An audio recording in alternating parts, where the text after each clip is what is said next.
Buenas tardes a todos. Muchas gracias por acompañarnos un nuevo día y por darnos la oportunidad de compartir este tiempo con todos vosotros. Bueno,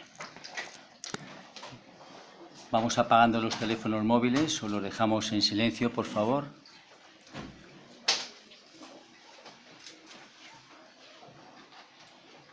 Bueno, pues hoy tenemos el privilegio y el honor de presentar a Manuel Fernández Muñoz. Él es maestro en yoga, en meditación, en tai chi. Es un viajero verdaderamente inagotable porque se ha recorrido prácticamente todo el mundo. Ha estado visitando la India, ha estado también, naturalmente, con las religiones del budismo, ha estado con los chamanes, ha estado en muchísimos sitios, de lo cual ha sacado, lógicamente, un conocimiento que ha plasmado en tantos libros que ha publicado, 8 libros que se encuentran actualmente publicados, escritos por él. El último es, sin citar lo que vas a sacar ahora, El juicio a Dios, que tiene su cosa, ¿no?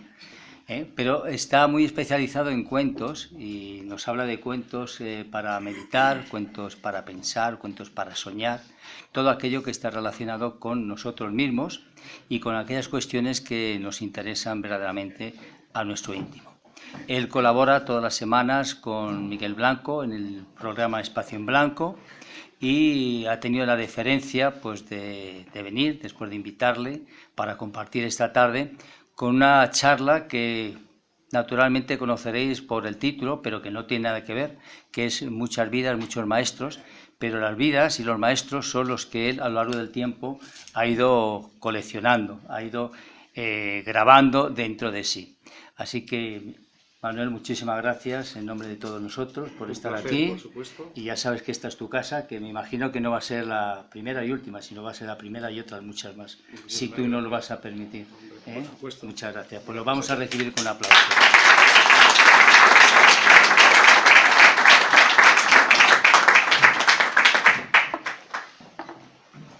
Pues lo que pasa cuando te presenta un amigo es que te pone un poco más elevado de lo que eres. Yo no soy maestro de nada, soy aprendiz de todo y maestro de nada, es como me gusta llamarlo.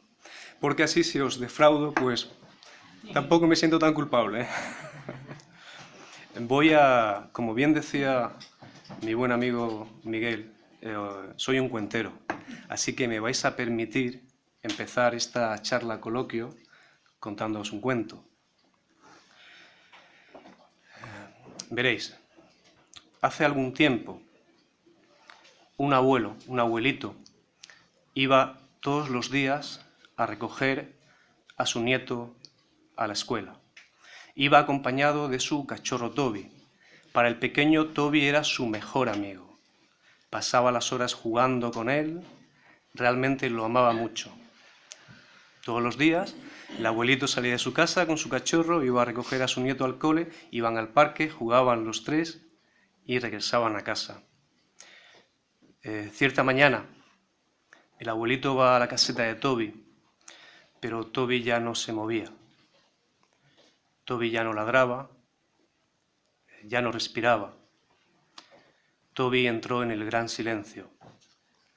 Pero el hombre no sabía cómo explicarle a su nieto lo que era la muerte.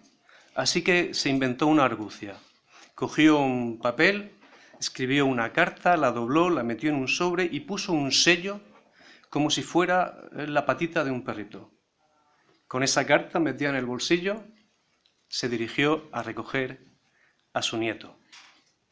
Cuando el pequeño sale de la escuela y ve que está solamente su abuelito, pero no está el cachorro, le dice: abuelito, ¿dónde está Toby?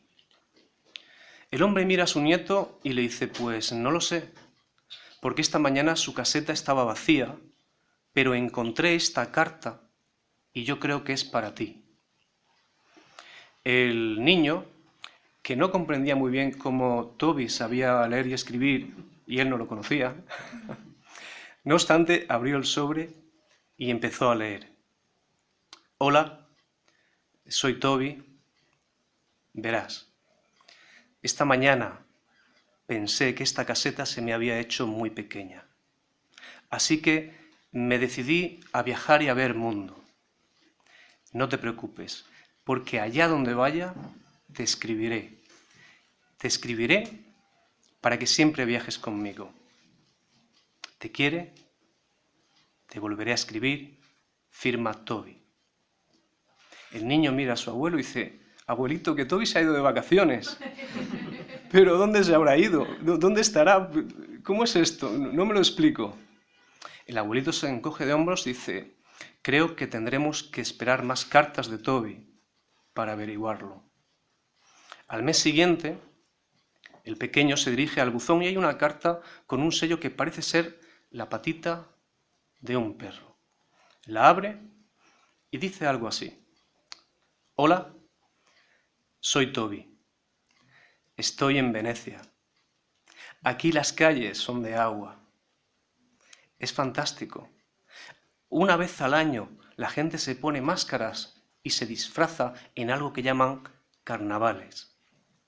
Te vi ayer mientras montabas en una góndola. Te quiero. Te volveré a escribir. Firma Toby.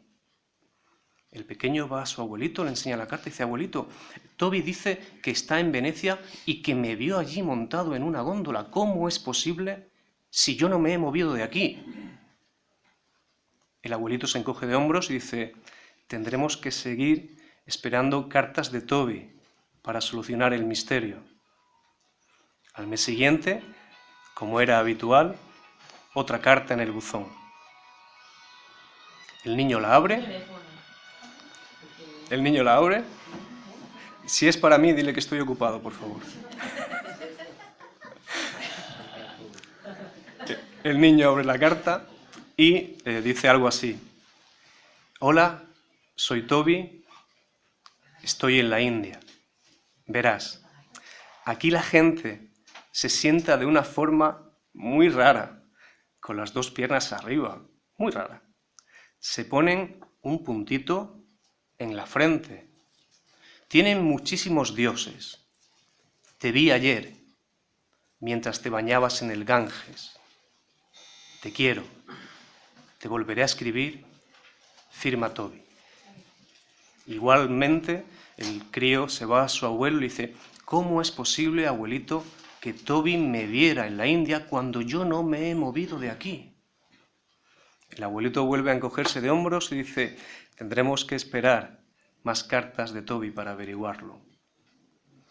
Así pasa el tiempo, todos los meses, el pequeño va recibiendo una carta hasta que llega un día en que su abuelito ya no se puede mover, ya no puede articular palabra, se encierra en su habitación y esa misma noche entrega el alma.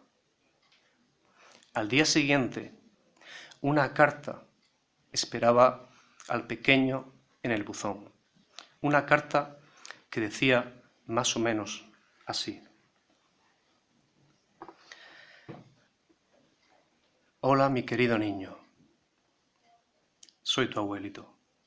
Verás, como a Toby hace unos años, a mí este cuerpo, esta caseta, se me ha quedado demasiado pequeña.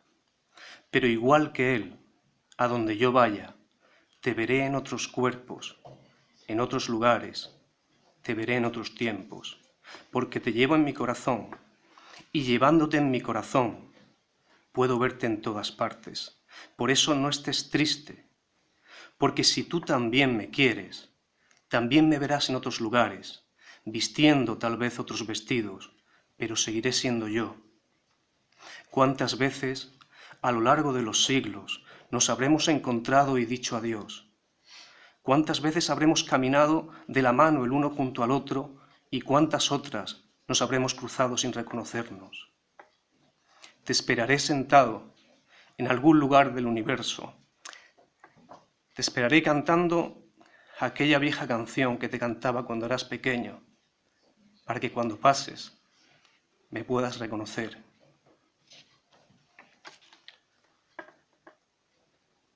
Te quiero. Vive. Te volveré a escribir. Firma. tu abuelo.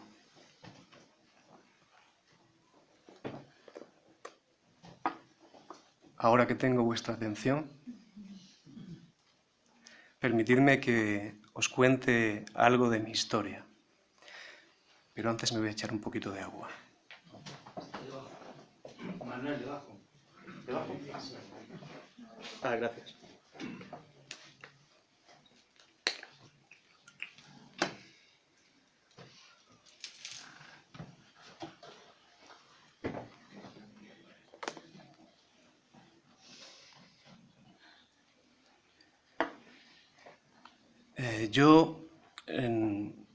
Hace mucho tiempo tenía una vida normal, tenía un trabajo normal. Me levantaba, iba a trabajar, salía a trabajar, comía, estaba con mi mujer, iba al gimnasio, por la noche veías un rato la televisión y dormías. Así día tras día tras día. Y eso llegó a agotarme. Empecé a sentir que algo no marchaba bien. Empecé a sentir un hueco en mi corazón, un hueco que no sabía con qué llenar. Un día, saliendo del trabajo, miro al cielo y veo un arco iris.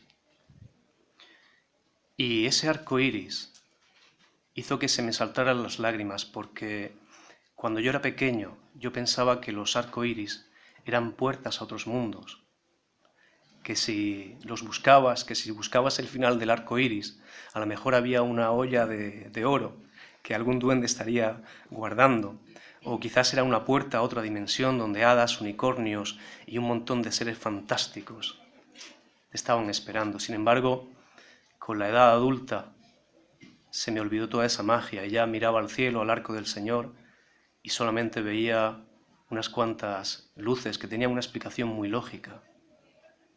Había perdido el sentimiento mágico. En algún momento de mi vida dejé en el camino a ese niño interior y lo dejé junto con lo más precioso que tenía, la espiritualidad, el espíritu mágico. Así que pensé que quizás si me echaba la vista atrás y definía en qué punto del camino había dejado a ese niño, podía volver y podía recuperarlo. Y podía volver a soñar con hadas, con unicornios, con todos esos seres mágicos, y quizás podía volverme a hacer yo magia también a mí mismo. Así que me dediqué a buscar. Me dediqué a buscar maestros espirituales, a leer libros de espiritualidad y causalidad o casualidad, a mí no me gusta decir casualidad porque no creo que exista, causalmente, muy cerca de donde yo estaba, había un chico que daba clases de meditación. Él seguía las enseñanzas de un antiguo maestro de la India, se llamaba Osho, y quiero que imaginéis la escena. Yo, sin ningún tipo de invitación, llamo a su puerta, el chico abre, un chico con el pelo largo, vestido de una forma muy rara para la época, y yo le digo, quiero que me enseñes espiritualidad. Lejos de cerrarme la puerta, el chico me invitó a pasar, me invitó a sentarme en el suelo, en un zafu, en un cojín, él enfrente de mí, y me hizo esta pregunta, ¿qué quieres que te enseñe? ¿La realidad del mundo material o la realidad del mundo espiritual? A mí aquella pregunta me sonó como si me hubiera preguntado dónde tenía escondido el Santo Grial o el Arca de la Alianza. No tenía ni idea de lo que estaba hablando. Así que el joven dice, vale, empecemos por el principio. Me dijo, quiero que los dos nos sentemos, nos miremos, empecemos a hablarnos en un lenguaje que nos inventemos, un lenguaje totalmente inventado, que cada vez hablemos más alto, que cada vez gesticulemos más, hasta que yo te diga que pares. Vale. Empezamos a hacer aquella pantomima que al principio tenía gracia, empezamos a hablar en un lenguaje inventado, empezamos a gritar cada vez más, empezamos a gesticular cada vez más. Aquello que empezó siendo una broma a mí me empezó a poner muy irritado, me empezó a molestar bastante, me empezó a poner de mala leche y en un momento, cuando ya la tensión ya se podía palpar, él dijo: para, detente. Esto es la realidad del mundo material. Todo el mundo habla, pero no expresa lo que tiene en el corazón. Por eso no se entienden. Aunque tengan los corazones juntos, tienen que gritar cada vez más, porque no son capaces de decir lo que realmente llevan en ese corazón. Así, no se comprenden. Como no se comprenden, gritan, y como no se comprenden, se llenan de ira. Y el mundo material está lleno de deseo, lleno de ira y lleno de incomprensión. Ahora te voy a enseñar, me dijo, la realidad del mundo espiritual. Quiero que te sientes con las piernas cruzadas, me dijo, que prestes atención a tu respiración y que dejes la mente descansar solamente en las sensaciones que tienes cuando el aire pasa a través de las fosas nasales, cuando entra y cuando sale. Tu mente se te va a ir 1.000.000 de veces. Vuelve a traerla aquí y descansa. Y lo hicimos. Empezamos a hacer esto. Aquella mala leche que yo había tenido empezó a disolverse. El cuerpo empezó a relajarse. Cuando en 10 minutos logré que la mente se aquietara en este punto, descubrí un silencio que podía llenar ese vacío que yo estaba sintiendo. Y en ese estado de silencio y de meditación, oí la voz de este chico que me decía: esta es la realidad del mundo espiritual. En este mundo casi no hace falta que hables, porque los corazones se entienden. El silencio tiene secretos que contarte. No duermas, no duermas. Ahora elige, ¿qué realidad quieres? ¿La del mundo espiritual o la del mundo material? Porque ambas no puedes tenerlas. Y yo escogí. Dejé mi trabajo y me puse a buscar maestros que pudieran enseñarme realmente lo que era el mundo espiritual. Cerca de mí también había un chico que era discípulo de un maestro que vivía en Chipre. Y, curiosamente, casualidad o no, en pocos meses algunos españoles iban a ir a visitar a ese maestro. Yo pedí permiso para unirme a ellos. Era un maestro que tenía fama de ser muy milagrero. Fue conocido en todo el mundo por su santidad. Y a mí me pareció una gran oportunidad de tomar contacto con la mística desde la raíz. No de parte de un discípulo, como había sido este chico, que era discípulo de Osho, sino ir a la fuente. Antes del viaje yo me empapé de toda la documentación que llegó a mis manos y yo llevaba 2 preguntas para este maestro, 2 preguntas que no le había dicho a nadie. La primera era una prueba para él. En todos los textos espirituales que yo había leído, decían que si tú le preguntas a un maestro si es fácil alcanzar el moksha, la liberación, el nirvana, salirse del sufrimiento, si el maestro te da largas, te contesta con evasivas o te dice que es muy difícil, decían estos textos espirituales que te alejaras de él porque no es un verdadero maestro. Un verdadero maestro es quien ha llegado a la iluminación y es capaz de presentarla de una forma sencilla, para que tú puedas cogerla, puedas degustarla y puedas hacerte partícipe de ese gran tesoro. Esa era mi primera pregunta para este maestro. ¿Es fácil llegar a la iluminación? Que, como digo, era una prueba para él. Si me contestaba que no, pues estaba claro.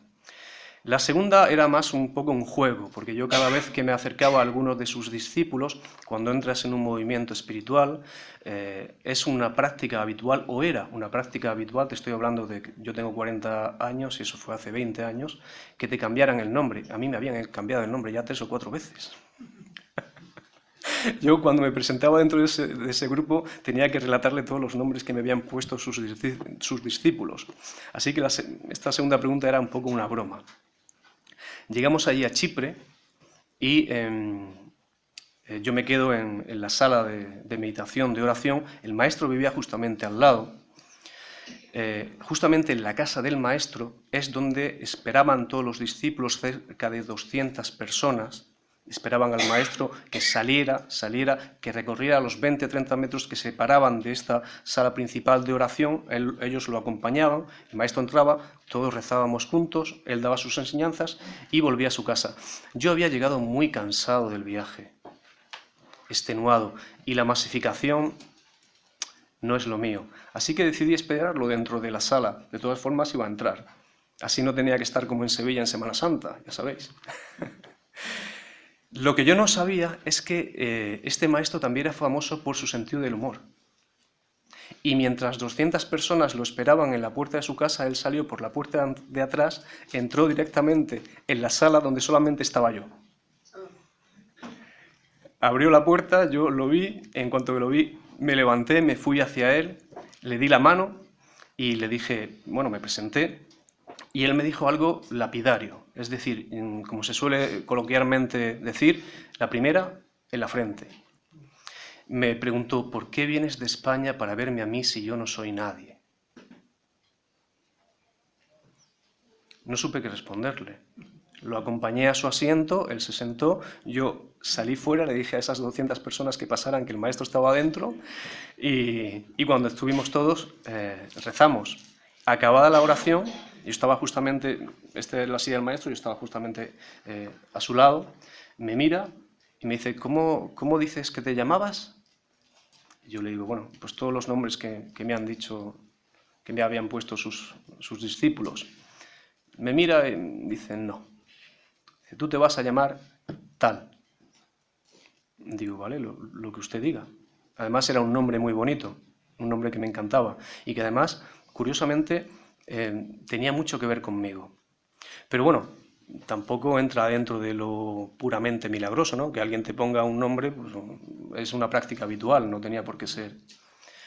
El problema viene al día siguiente, cuando pasa exactamente igual, 200 personas esperando en la casa del maestro que saliera, yo estoy dentro de la sala de meditación y el maestro vuelve a hacer la misma jugada. Vuelve a salir por la puerta de atrás de su casa y vuelve a entrar solo en la sala de oración. Yo vuelvo a pegar un salto, voy a recibirlo, me mira a los ojos y me dice, la respuesta a tu pregunta es muy sencillo. Yo no supe en ese momento lo que estaba pasando. ¿Cómo era posible que este hombre hubiera adivinado esas dos preguntas? Yo no se lo había dicho a nadie. Me dejó sorprendidísimo. Era una de las pruebas que yo necesitaba para saber que hay maestros que tienen una realización espiritual y que estaban vivos y que esa realización la ponen a disposición de quien vaya a verlos. Salí, volví a llamar a la gente y volvimos a entrar y a rezar todos juntos. Cuando vas a un lugar espiritual, a un ashram, a una derga, donde sea, hay algo en la ecuación que tenéis que tener en cuenta, y antes lo hablábamos aquí fuera, es que el dinero no entra dentro de esa ecuación. La espiritualidad y el dinero no se llevan bien. Si alguien te está pidiendo una cantidad de dinero por darte una práctica espiritual, desconfía, porque eso es negocio. Y aquí en este lugar no había negocio. Sí, es cierto que cuando entras en estos sitios tienes cama, tienes comida, tienes enseñanzas, y lo que se les suele pedir a las personas que van, a los peregrinos, es que hagan un trabajo solidario, es decir, que trabajes, por ejemplo, en los servicios, en la cocina, limpiando lo que veas. Eso se llama seva o se llama karma yoga. Y el maestro tenía un huerto de naranjos y de limones, al que cada mañana venía una pequeña furgonetita, un Land Rover, y a quien quería se montaba en ese Land Rover, iba al huerto, cogía las naranjas, los limones, y ese era el trabajo, uno de los trabajos que se podía hacer, y yo me apunté a eso. Después de la oración de la mañana, yo cogí y me monté en este Land Rover. Así estuve 2 o 3 días cogiendo naranjas y limones. 2 o 3 días que me parecieron 2 o 3 meses. No me gustaba nada. Me pareció tedioso. No quería que amaneciera para no tener que montarme en ese Land Rover e ir a trabajar en el campo. Era muy duro. El tercer día, estando allí en el campo, viene el capataz y me dice: el maestro tiene una tarea para ti y solo para ti. Quiere que recojas los frutos más perfectos, los que no tengan ninguna imperfección. Ya sea una bolsa, ya sea uno, ya sea 2, ya sean 20 bolsas, pero que sean perfectos. ¿Os podéis creer que eso me dio la vida? Me dio el aliento que necesitaba, me dio la motivación que necesitaba para resucitar. Tendríais que verme. Iba a los árboles, olía el perfume de los frutos, los veía, los tocaba, estaba presente. Aquella misión me hacía ser alguien especial y yo tenía que cumplirla. Era el hombre más feliz del mundo. En 5 minutos mi estado mental había cambiado. Desde la tristeza y el tedio a realmente una esperanza increíble. Cuando termina el día yo tenía unas cuantas bolsas que no soltaba para nada, porque esto yo se lo daba al maestro sí o sí. Y llegamos a casa del maestro, yo voy con mis bolsas. Maestro, te traigo lo que usted me ha pedido. Dice: vale, déjalo por ahí atrás. Había 50 bolsas como las mías. Yo me volví a quedar de piedra hasta que finalmente lo comprendí. Con un simple gesto, este hombre me había enseñado la diferencia entre una vida vacía, una vida que te cansa, una vida donde siempre estás haciendo lo mismo, una vida donde te olvidas de vivirla, a una vida donde tienes una motivación, donde tienes algo que hacer, algo importante. Y desde ese día yo comprendí que en la vida tenemos que tener una misión, una vida, algo importante. Porque así los sentidos se despiertan, vuelves a oler las cosas, vuelves a tocar las cosas, vuelves a suspirar por las cosas, te vuelves a ilusionar.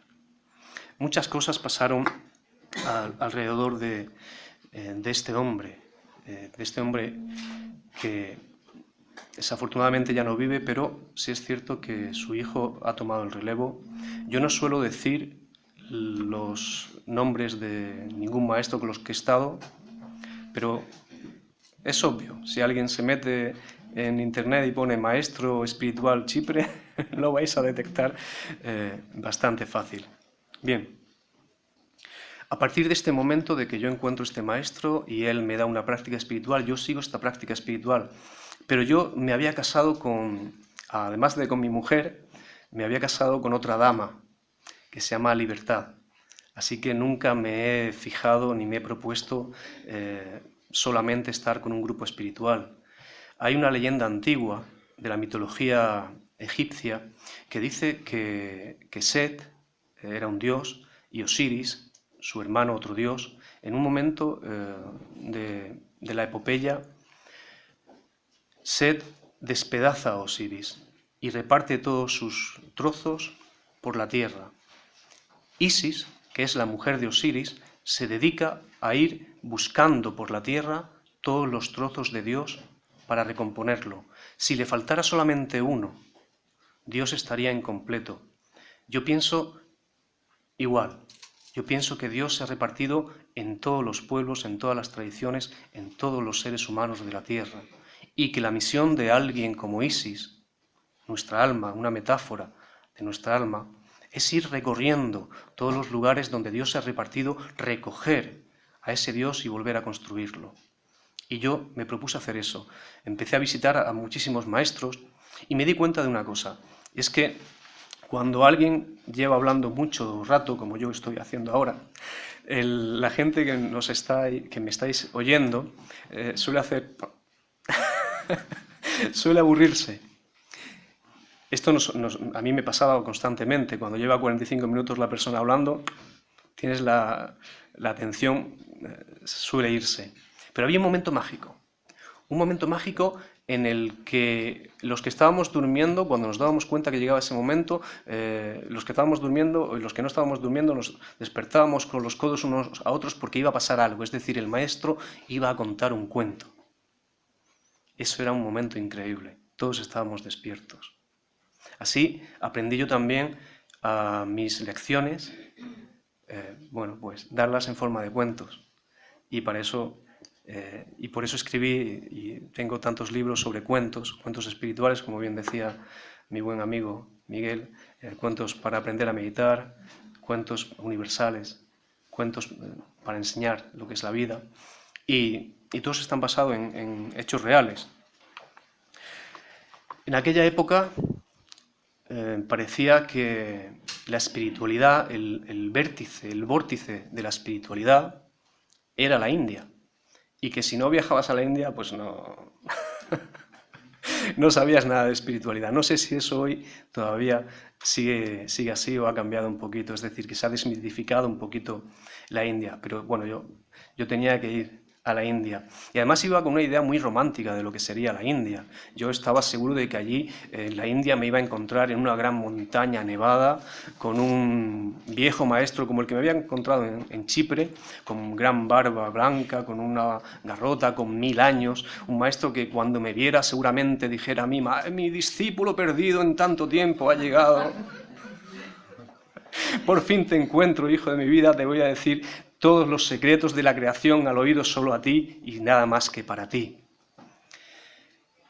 La mala suerte que cuando yo llego a la India me encuentro con un maestro de verdad, que no es el maestro que yo había soñado.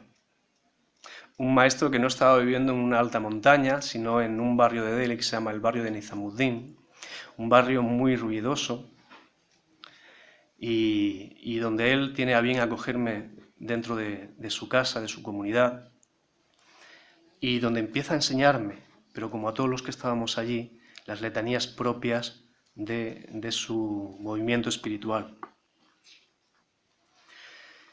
Como me sucedió en Chipre, yo decidí pagar mi estancia allí trabajando, y me meten en la cocina. Yo no sabía ni freír un huevo, y van y me meten en la cocina.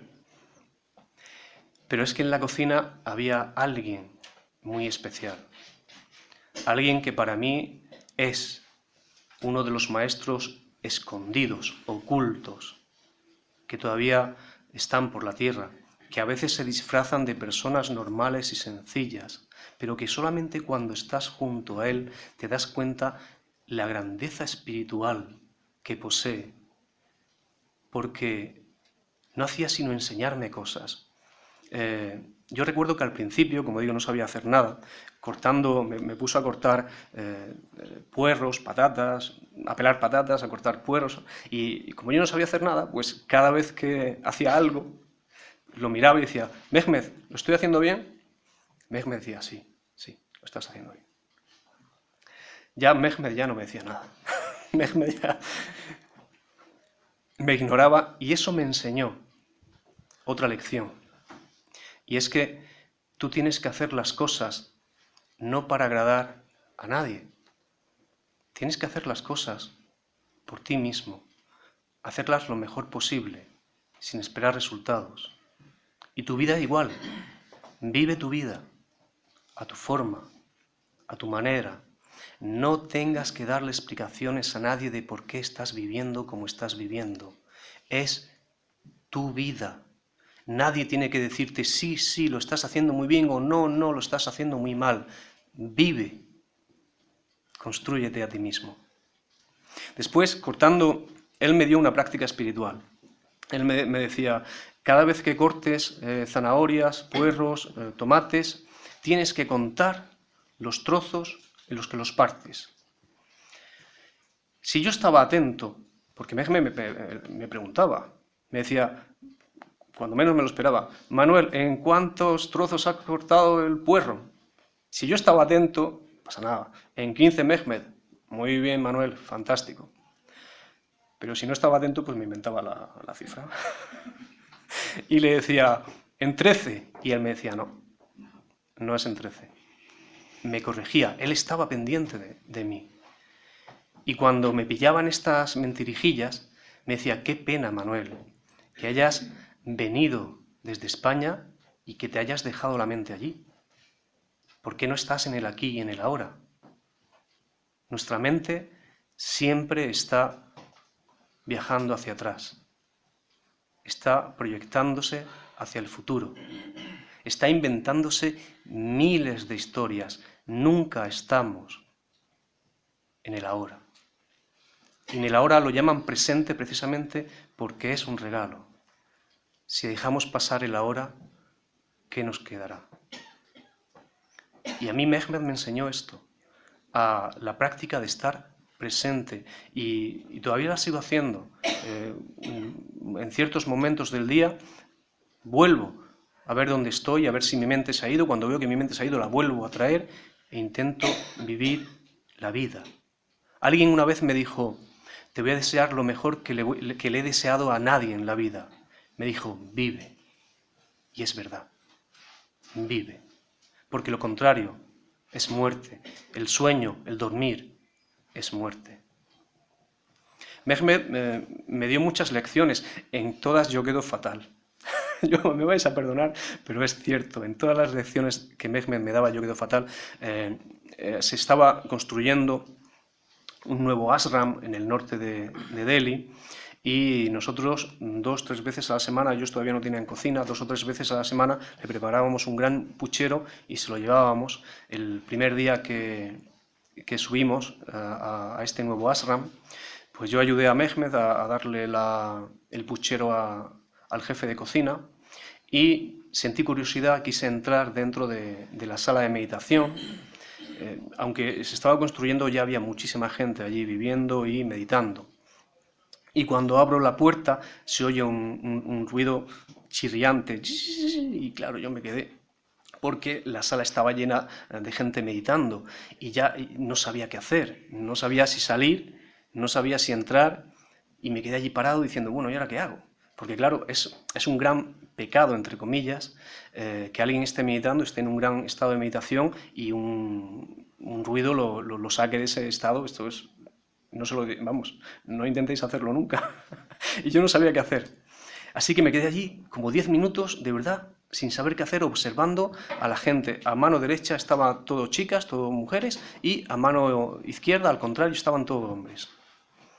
De repente, del lado de los hombres, se oye un ronquido, pero un ronquido que es que se tragó toda la habitación, de verdad, os lo prometo. Inmediatamente, del lado de las mujeres, se levanta una chica, que supongo que sería su mujer, va al hombre y lo sacude, oye, que estás dormido, por favor, levántate, claro.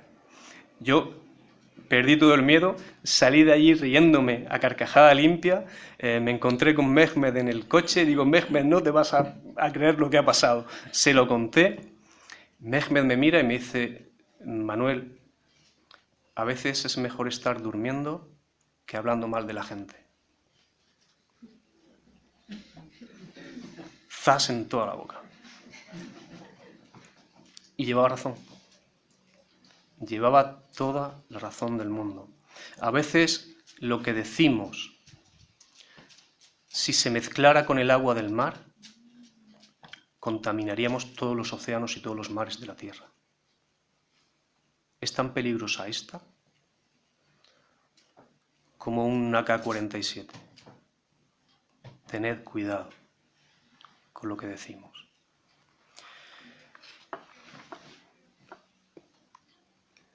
Por las noches, a veces salíamos, algunos de los que estábamos en el ashram, salíamos a tomar un té, a compartir unos pasteles, a hablar de lo que el maestro nos había enseñado.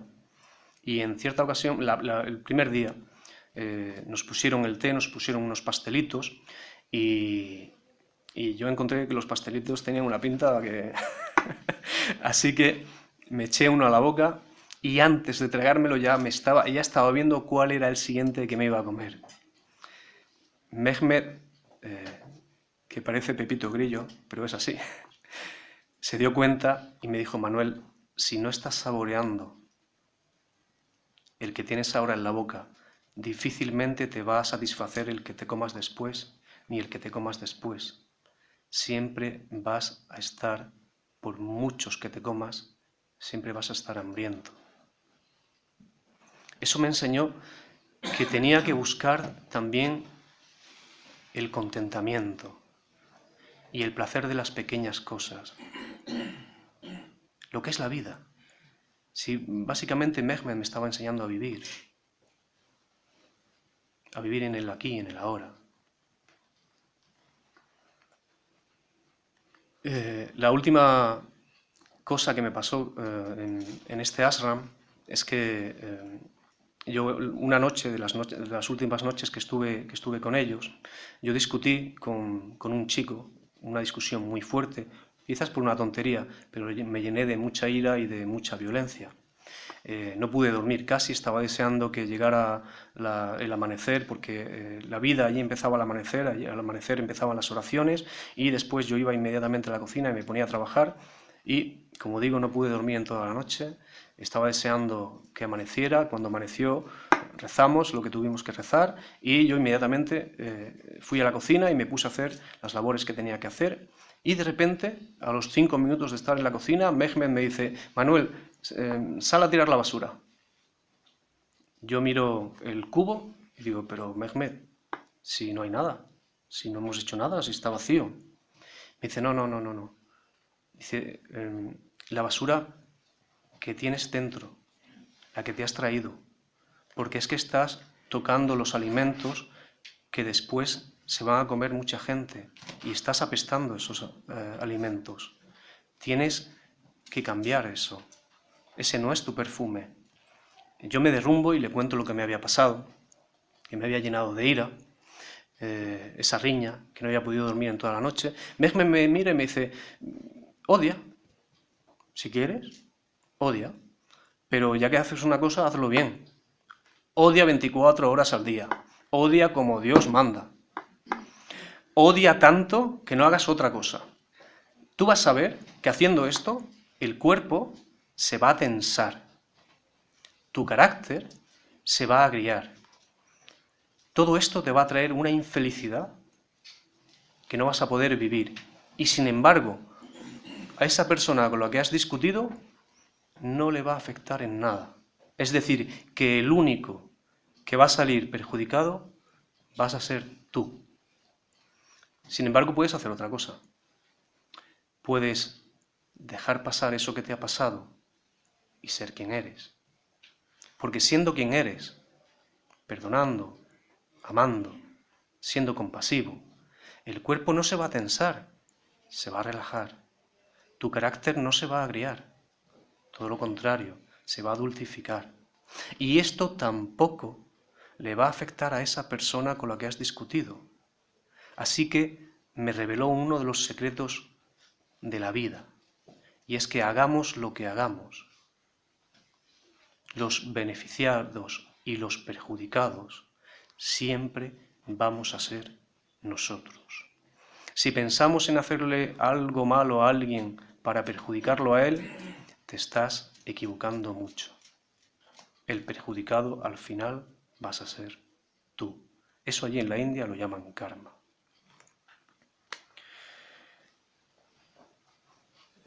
Yo sigo buscando en la India maestros. Yo me había enamorado del silencio, sin embargo, los maestros con los que estaba solamente me enseñaban a repetir letanías, mantras, porque parece ser, ellos decían que en este tiempo la búsqueda del silencio era muy difícil.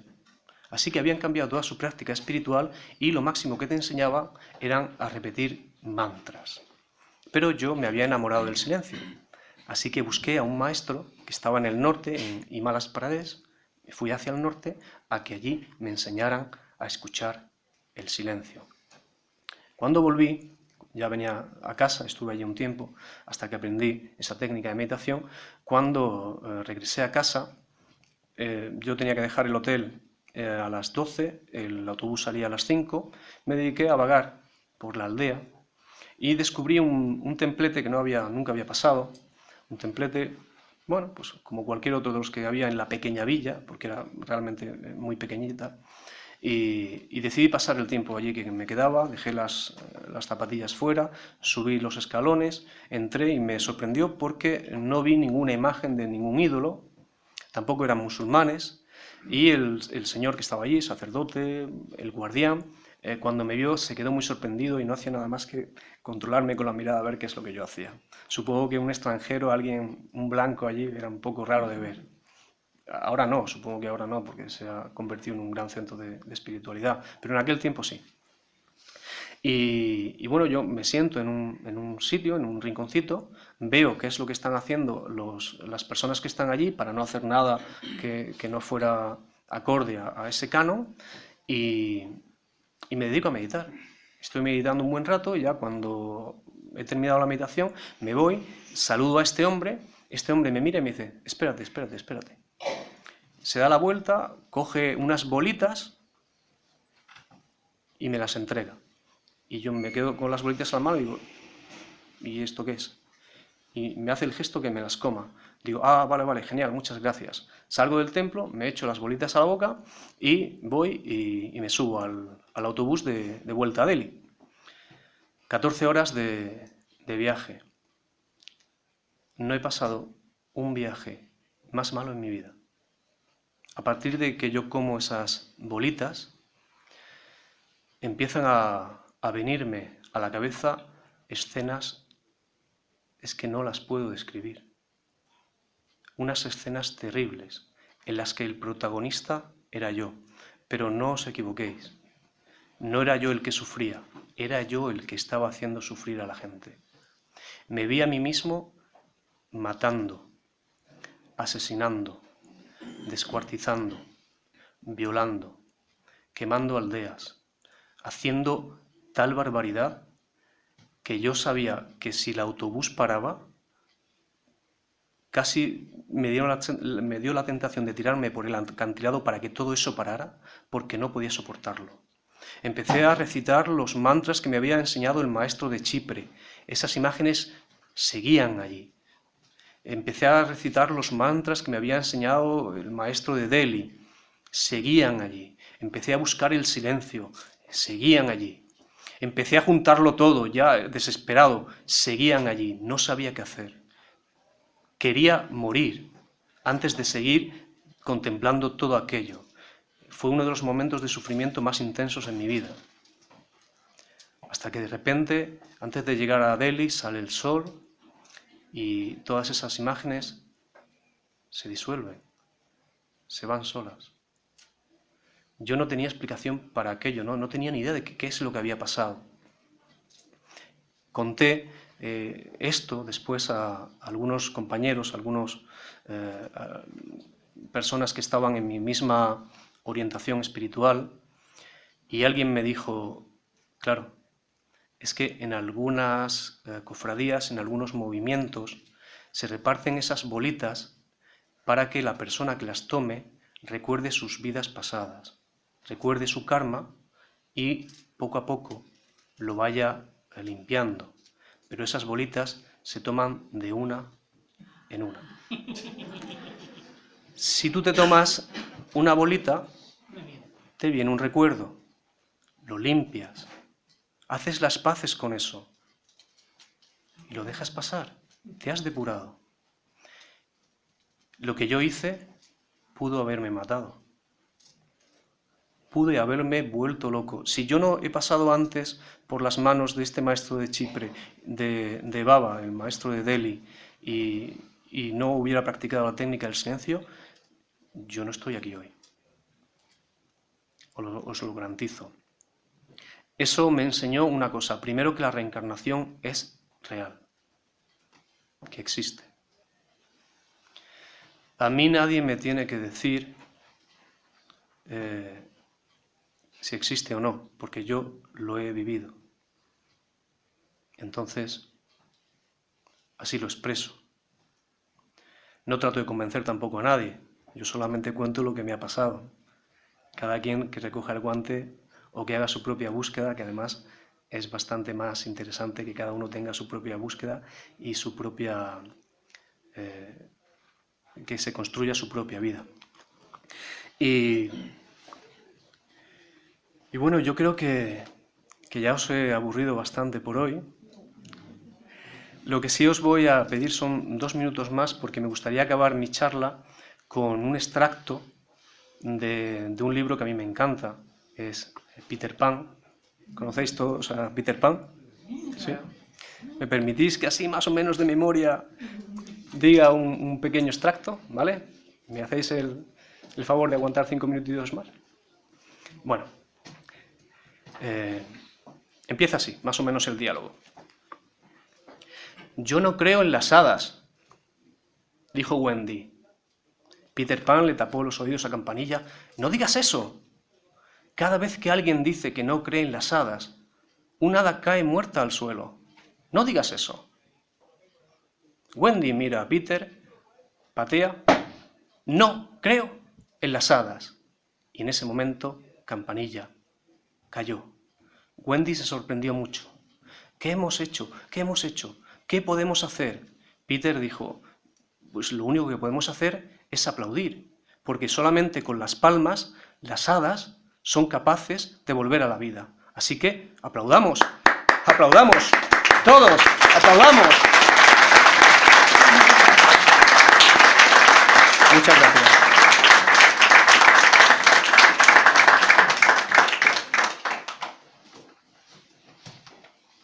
No sé si tenéis alguna pregunta, estoy encantado de contestar lo que queráis, ¿eh? No sé si esto se suele hacer así, es la primera vez que vengo, pero si tenéis preguntas, encantadísimo de responderos a todos lo que sepa. Y si no lo sé, pues también te digo que no lo sé y listo. ¿Por qué con las semillas solamente recordaste vidas o situaciones muy malas? No lo sé. No lo sé. Son semillas que se utilizan para limpiar el karma. Entonces, es que no conozco nada ni del templo donde entré, ni de por qué me dieron esas semillas, que no se suelen dar a nadie.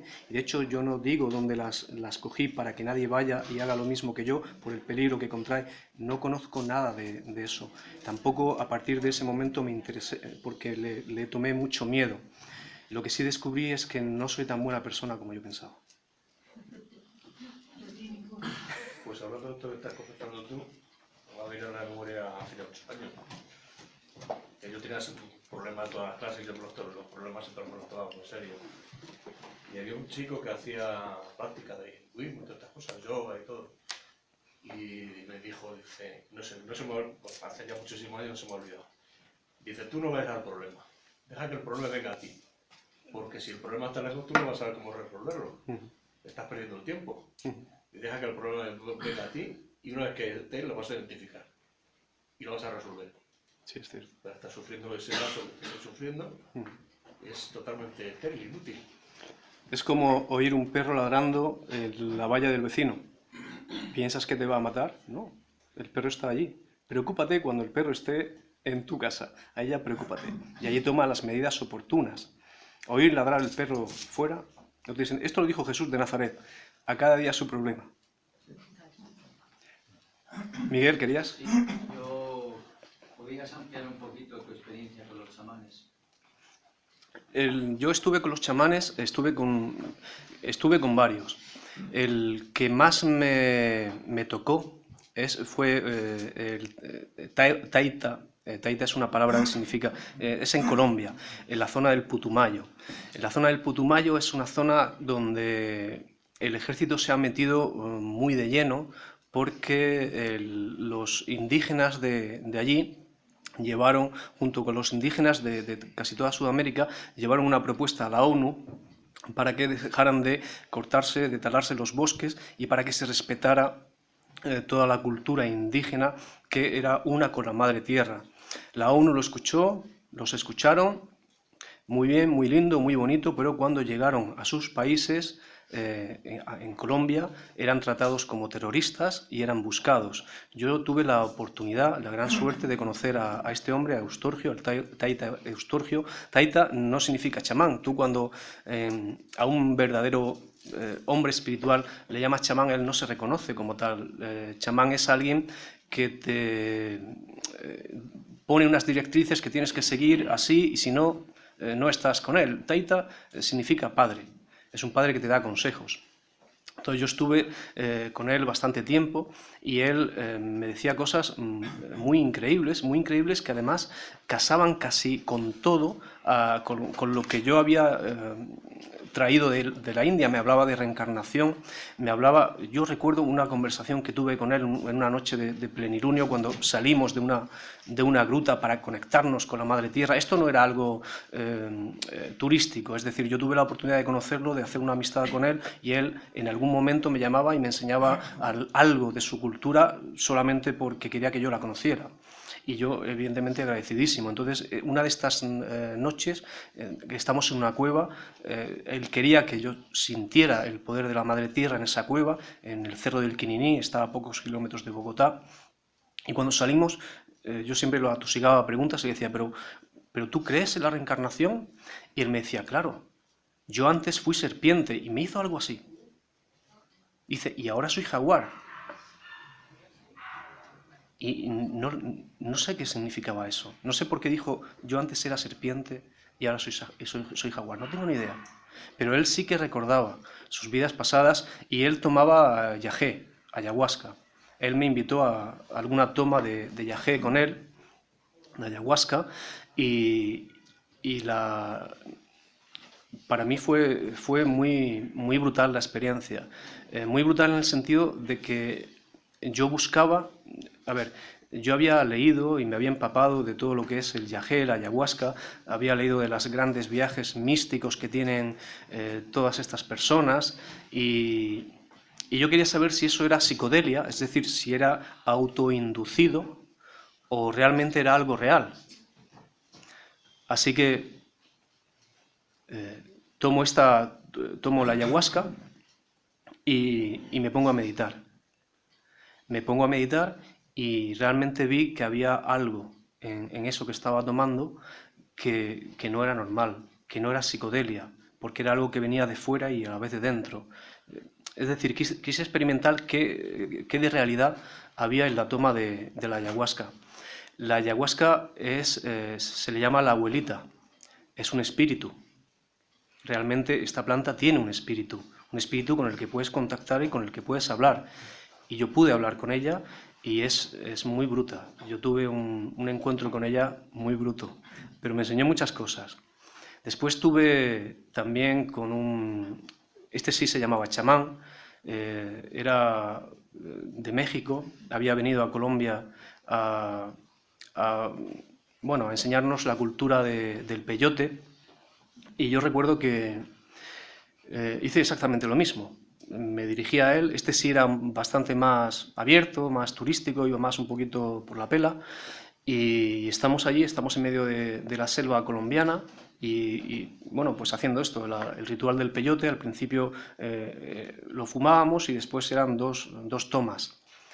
Pero yo no buscaba la psicodelia, yo buscaba si realmente ahí había algo de espiritualidad, había algo real. Para psicodelia, pues no hace falta irte a Colombia, te tomas aquí un LSD y puedes ver lo que tú quieras. Yo no quería eso, yo quería saber si realmente aquello era real. Así que tomo el peyote y hago igual, me pongo en posición de meditación y me paso toda la noche meditando. Mientras estoy meditando, mis compañeros, la gente que venía conmigo, uno empezó a andar a cuatro patas, a ladrar, como si fuera un perro. Otra nos daba consejos a todos, como si estuviera viéndonos desde un lugar muy elevado. El chamán tuvo que decirle, baja el tono, que están todos. Es decir, empezó a hacer cosas muy raras, pero yo no veía, en mi experiencia meditativa, no me percataba de que nada de eso a mí me estuviera afectando. No había nada de eso en mí. Lo que yo sí noté fue que mi cuerpo tenía más vigor, como si rejuveneciera. Eso sí que lo noté. Cuando llega el amanecer, el fuego se apaga y todos, cada uno se van a descansar. Yo voy al chamán y le digo, yo no he notado nada de lo que han visto mis compañeros, yo no he visto absolutamente nada. Yo lo único que he notado es que el cuerpo tenía más vigor en el cuerpo, se revitalizaba, por decirlo así. Él me mira y me dice, claro, es que yo no le he puesto o he rebajado la dosis alucinógena del peyote para que fuera solamente una experiencia vital para sanar el cuerpo. Yo me quedé helado y le dije, pero entonces, ¿qué es lo que ha visto toda esta gente? Y él me dijo estas palabras, lo que cada uno llevaba consigo.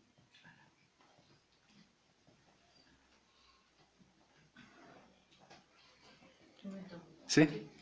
Hola. ¿Qué tal? Mira, yo creo que lo que estás contando son drogas alucinógenas, que eso conlleva que cada uno, como muy bien acabas de decir, va a las vibraciones y a las esferas que lleva consigo mismo. Esa persona que a lo mejor se pone a cuatro patas, o porque yo qué sé dónde iría, pero a ningún sitio bueno. No es que sea cuestión mística ni nada de eso. Es un alucinógeno de drogas, como si acabas de decir, como te tomas el LSD y te lleva al bajo astral, como esto es un centro espírita, como sabes. Nosotros hablamos del bajo astral, del mundo de las tinieblas, y a lo mejor te lleva allí, y cuando vuelves tú dices, pues yo es que he visto a un demonio, porque tal, porque esto me ha hecho... Y vas y te lo crees, ¿verdad? Es que te lo tienes que creer porque ha sido donde tus vibraciones te han llevado.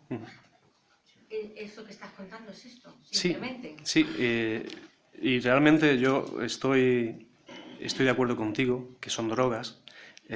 Yo les tengo mucho miedo, porque yo pienso que cuando alcanzas esos mundos, esas esferas, como tú decías, tienes que hacerlo por tu propio esfuerzo, porque has llegado a algún sitio que necesitas pasar por ahí para tu evolución, pero que cuando eso te viene dado de fuera, estás provocando algo que no creo que sea para nada bueno para ti. Por eso la curiosidad que yo tenía al conversar con estos chamanes era realmente si era todo un alucinógeno, una cultura alrededor de plantas alucinógenas, o había un pozo de realidad espiritual. El Taita Eustorgio me enseñó que sí, que ellos, independientemente de que usaran el yagé o no, ellos tienen una cultura con la madre tierra que es muy viva y con la que te puedes sentir muy identificado, y que después, aparte, utilizan como una ayuda el yagé. Yo lo respeto, pero no volvería a pasar más por esa experiencia, ni aunque me pagaran. Manuel, ya que has hablado de la meditación del silencio, a través del silencio, después de haber experimentado ese estado de meditación, ¿para ti qué es el silencio? El silencio tiene muchos secretos que contarte. Quizás el silencio es la esencia primigenia donde nosotros venimos. Quizás el silencio es la imaginación de Dios. Y quizás cuando tú te haces silencio, pues estás oyendo a Dios y te estás haciendo esencia con Él. Expresar lo que es el silencio con palabras es un poco extraño, ¿verdad? Es más una experiencia, es una experiencia de corazón a corazón.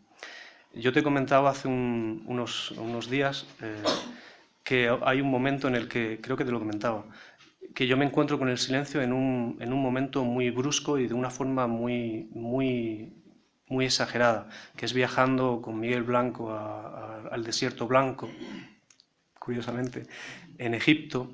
Allí yo me retiro, el grupo está cenando alrededor del fuego y yo me retiro a una duna con una velita. Yo no sabía nada de meditación todavía. Había ido con este viaje con Miguel porque me encanta el programa de Miguel, Espacio en Blanco, con el que gracias a Dios tengo la suerte de poder participar y me une una gran amistad. Yo digo que es mi hermano. Y me subo a esta duna y allí me encuentro con esto, con un silencio que era capaz de aportarme, de llenarme algo que yo tenía en el corazón que estaba deseando ser llenado, quizás algo que me había extirpado yo. Como te digo, pienso que el silencio es el lenguaje de Dios y que en algún momento alguien nos ha robado el silencio. Yo cuento un cuentecito en uno de mis libros y digo que en algún momento en el barrio de Nizamuddin, en la India, un maestro, un ancianito, salió corriendo de su casa diciendo me han robado, me han robado, me han robado, y cuando la gente le paró, le preguntó ¿qué es lo que le han robado? Y él le dijo me han robado el silencio. Porque realmente en el silencio es donde tú te puedes mirar a ti mismo, es como un espejo. Y si tienes una mirada bastante más profunda, puedes ir más allá de ti mismo y a lo mejor te puedes reconocer a ti como eres. Y en el momento en el que te reconoces como eres, en ese momento de verdad no te vayas a volver a extraviar.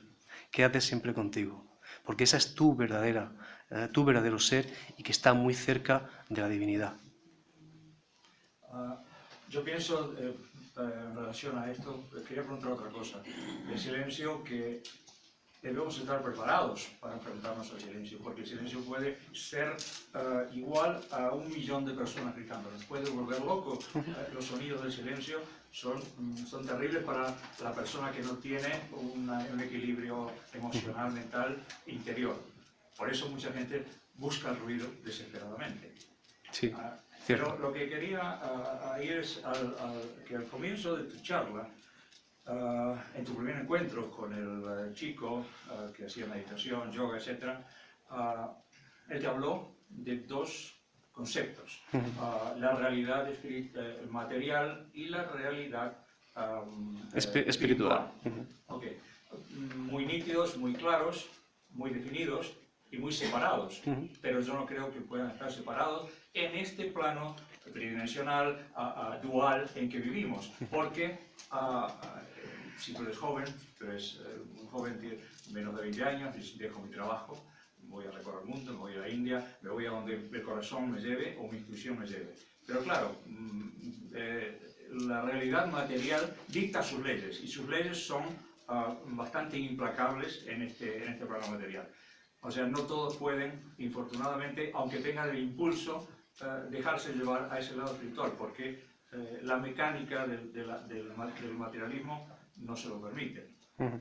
Y por otro lado, pienso que los conceptos nunca pueden estar tan separados, porque por algo estamos viviendo esta realidad material. No hay casualidades, desde luego. Hay solamente un designio, un designio inteligente. Somos de alguna manera parte de un programa. Por lo tanto, debemos asumir y, infortunadamente, a veces actuar con arreglo a este mundo material, lógicamente con una visión de una espiritualidad que no debemos perder de vista. Estoy de acuerdo contigo. Cuando yo te cuento esa historia es para que tengamos claro 2 conceptos que aparentemente son muy, muy dispares, pero que si realmente llenas tu corazón con el movimiento espiritual vas a poder vivir mejor en otro mundo. Fíjate que cuando yo me acerco a los maestros, a todos los maestros que he visitado, ellos, para hablar de espiritualidad, ellos tenían respuestas muy claras, muy concisas, muy concretas y realmente poniendo en práctica lo que ellos te decían, podías elevarte espiritualmente. Sin embargo, cuando alguien le preguntaba si tenía que divorciarse o no, si tenía que dejar su trabajo o no, no sabían qué contestar, porque habían perdido tanto de vista el mundo material que no lo sabían. Y eso me recordó que en la antigua India hay un cuento, la historia de Astabakra. Astabakra era un maestro espiritual y en algún momento el rey de la época decide hacer una pregunta a todos los sabios de la India y les dice cómo puede conciliar, le pregunta cómo puedo conciliar el mundo espiritual y el mundo material. Nadie supo responderle, excepto este hombre, Astabakra, que además no era muy agraciado, con lo cual nadie le echaba muchas cuentas. Este hombre se acerca al rey, el rey va a montarse en su caballo, tiene un pie en el estribo y le dice: Majestad, la respuesta a su pregunta está en su posición. ¿Cómo está usted ahora? El rey se queda diciendo: pues estoy aquí, estoy de pie. Dice: no, ¿qué es lo que está usted haciendo ahora? ¿Cómo se encuentra usted ahora? Dice: bueno, pues tengo un pie en el suelo y un pie en el cielo. Dice: pues esa es la respuesta que usted está buscando. Tiene que conciliar el pie en el suelo del mundo material y el pie en el cielo del mundo espiritual. Buena metáfora. Gracias. Por favor. A mí se me ocurre algo que quizás es íntimo. En un momento determinado no eres feliz y la vida te conduce a través de la negación con tu bienestar, a través de otro camino. Eso hace ya muchos años que sucede. En este momento. Y me imagino que has encontrado muchas respuestas. Más preguntas todavía. Y más preguntas. Y más preguntas, exactamente. Entonces, no sé si es muy íntimo o inefable. Pierde cuidado, dime lo que quieres. No se puede explicar. Cuando entras en este sendero ante ruidos, soledad, vacío, y empiezas a encontrar respuestas, empiezas a encontrar cierta paz, empiezas a encontrar cierto sentido. Ahora, en tu trayecto, ¿cuál es tu objetivo? Te lo voy a resumir muy sencillo. Darte lo que yo he encontrado. Un mundo de servicio. Uno de mis maestros me dijo, solo sirve quien sirve. Solo nos sirve a la humanidad el que está dispuesto a servir. Otro de mis maestros me dijo, lo que tú das es tuyo para siempre. Y es tuyo para siempre porque has plantado semillas. Y esas semillas pueden brotar algunas de ellas. Lo que te guardas se pierde para siempre. Quizás a 2 metros bajo tierra, cuando te echen, te encierren en un ataúd y una losa se ponga encima de todo eso. Servir, darte lo que yo he encontrado. No pido ni que me creas, ni que me sigas, tan solo que me escuches. Y que después vivas, y que vivas tu vida. De hecho, cuando yo intento aprender a meditar, yo me encuentro con un problema que para mí es muy grave, y es que a todos los sitios donde voy, no solamente me están enseñando una forma de meditar, sino que me están o me quieren imponer sus dogmas, y yo eso no lo puedo aceptar. Yo busco la meditación para obtener mis propias respuestas, y esto actualmente todavía pasa. Muchos grupos espirituales o pseudoespirituales utilizan la meditación para captar adeptos, para hacer que traguen sus dogmas. Yo, como te dije al principio, yo me he casado, además con mi mujer, que es la persona que más amo en el mundo, me he casado con la libertad. Y pienso que cada uno está también casado con la libertad y debería casarse con la libertad y buscar sus propias respuestas. Yo en un momento dado tengo que, a lo mejor me hubiera planteado, ¿qué es lo que soy? Imagínate, por ejemplo, que voy a una mezquita y le digo, mira, yo al imán de la mezquita le digo, mira, yo creo en Dios, pero creo que Jesús es el Hijo de Dios. Pues me echan de la mezquita. Pero después voy a la iglesia y digo, yo creo en Dios, creo que Jesús es el Hijo de Dios, pero creo en la reencarnación, y me echan de la iglesia. Con lo cual, al final, solamente te queda buscar tus propias respuestas basadas en tu experiencia, hacer tu propia religión, construir tu propia vida. Lo que dijo Buda, no pongas cabeza sobre tu cabeza.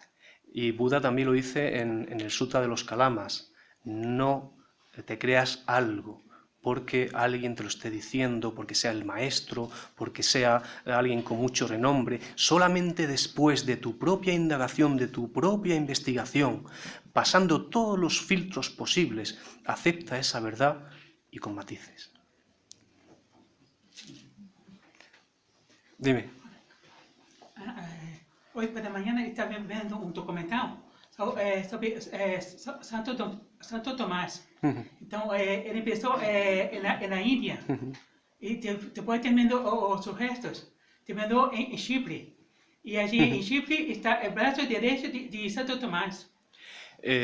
Santo Tomás, el apóstol Tomás, cuenta, hay un evangelio apócrifo, el evangelio, creo que se llama el evangelio del pseudo Tomás, que es lo que está comentando el compañero. Se presupone que llega hasta la India y allí el rey de la India le encarga hacer le da un dinero para hacer un palacio. Tomás coge ese dinero y lo reparte entre todo el pueblo que está pasando mucha hambre. Cuando el rey al cabo del año va a buscar a Tomás, dice, ¿dónde está mi palacio? Y le dice, te lo he construido en el cielo. Gracias. ¿Alguien más? Pues por mi parte, muchas gracias por haberme aguantado y que Dios nos bendiga a todos. Gracias.